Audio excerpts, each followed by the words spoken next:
The history of Turkey. From this title, we can understand as the period between the formation of the Republic in the 29th of October 1923 and the present days, or the period of Ottoman and Turkic Beyliks.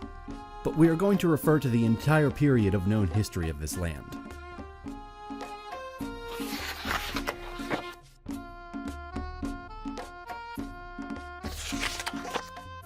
Practically, the history of the region now forming the territory of not only the Republic of Turkey, but also Anatolia. The earliest representations of culture in Anatolia were some Stone Age artifacts. Due to its strategic location at the intersection of Asia and Europe, Anatolia has been an important place of several civilizations since prehistoric times. At the start of the Bronze Age, metallurgy spread to Anatolia from Transcaucasian cultures in the late 4th millennium BCE.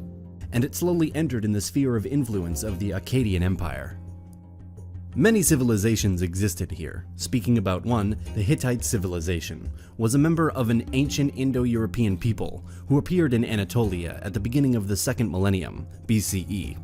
By 1340 BCE, they had become one of the dominant powers in the Middle East. The remnants of Bronze Age civilizations such as the Haitian, Akkadian, Assyrian, and Hittite peoples provide us with many examples of the daily lives of its citizens and their trade. After the fall of the Hittites, the new state of Phrygia and Lydia stood strong on the western coast as Greek civilization began to flourish. They and all the rest of Anatolia were relatively soon incorporated into the Persian Empire. More from the east, a new power emerged. Persia grew in power more and more and influenced the lands of the west, expanding in Anatolia. Their system of local government in Anatolia allowed many cities and ports to grow and to become wealthy because of the influx of trade and road networks between the east and west. The region of Anatolia got divided into various regions, satrapies, ruled by satraps, governors, appointed by the central Persian rulers. In the earliest 5th century BC, some of the Ionian cities under Persian rule revolted, which culminated into the Ionian Revolt. This revolt, after being easily suppressed by the Persians, led to the popular Greco-Persian Wars, one of the most known and crucial wars from the ancient history. This Greco-Persian War led to more conflicts in the Greek peninsula. Fights for power and influence happened, and a revenge sentiment mixed with good leaderships led to the growth of Macedonian kingdom under Philip II and his son, Alexander the Great, who gained control of the whole region and conquered Persia in successive battles. From this point, Anatolia was more and more influenced by the Hellenic world. After Alexander's death, his conquests were split amongst several of his trusted generals. The Seleucid Empire, the largest of Alexander's territories, and which included Anatolia, became involved in wars with Rome more years later. The rise of Rome was felt across the Mediterranean basin. The control of Anatolia was strengthened by Rome, allowing local control to govern effectively and provide military protection, expanding deep into Anatolian territory. The territory here developed in Roman times. Due to the rise of instability in the empire and the permanent raids from foreign invaders in the 4th century AD, the Emperor Constantine the Great established a new administrative center at the city of Byzantium, called Constantinople after his name. And by the end of the 4th century, the Roman Empire split into two parts, the western part with Rome as its capital, and the eastern part with Constantinople as its capital, an empire referred to by historians as the Byzantine Empire. The process of Hellenization that began with Alexander's conquest accelerated under Roman rule, and the ancient Greek language and culture was predominant in the region.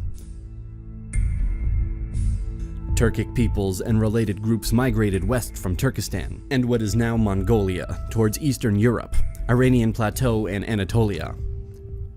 The Seljuk Turkmens created a medieval empire that controlled a vast area, stretching from the Hindu Kush to eastern Anatolia and from Central Asia to the Persian Gulf. Many wars, the emerging of new empires, migrations, raids, and the incompetence of some leaders created the slow process of the Byzantine decline throughout time. Their decline and the growing power of the Seljuks led to conflicts and to the famous Battle of Manzikert on 26th of August, 1071, which is believed to be the open gate for the Turkic people, which will come in Anatolia in the next decades and centuries. This important battle was fought between the Byzantine Empire and the Seljuk Empire near Manzikert. The defeat of the Byzantine Empire in the capture of their emperor Romanos Diogenes IV is an important chapter in the history of Anatolia and in the history of what will be known as the Ottoman Empire and the Republic of Turkey. The Sultanate of Rum seceded from the Great Seljuk Empire, and they ruled central Anatolia. As the Seljuk Sultanate of Rum started to crumble, many other smaller regions emerged, ruled by different leaders. These small kingdoms were called beyliks. One of them was ruled by Osman, which will be known as Osman I, the founder of the Ottoman Empire. It's believed that Osman's early followers consisted both of Turkish tribal groups and Byzantine renegades, but not all were Muslims. It is not known for sure how this beylik started to dominate the region, but one thing was sure: the Byzantine Empire was very vulnerable. The new empire expanded into Europe, defeating local leaders and taking profit from the instability of the region. By the year 1400, the Ottomans were a true power, having control of much of the Balkans and western Anatolia. The collapse of Constantinople in the year of 1453 and the end of the last vestiges of the Roman Empire consolidated their power and their notoriety for the next centuries, in which the empire will expand even further, reaching its peak in the 16th and 17th centuries. Inflations, lost battles, the defeats against the Russians and the Habsburgs, and some crises and rebellions marked the decline of the Ottomans. The start of the 19th century was marked by national movements. Many people from different ethnicities lived in different empires or administrative forms, and rebellions started to happen. The Serbian Revolution, 1804 to 1815, marked the beginning of an era of national awakening. Also, even some Arabs, led by the Al-Saud family, revolted against the Ottomans. In 1821, the Greeks declared war on the Sultan, achieving independence. In 1830, the French invaded Algeria, which was lost to the empire. In 1831, Muhammad Ali revolted and created a civil war with the aim of making himself Sultan.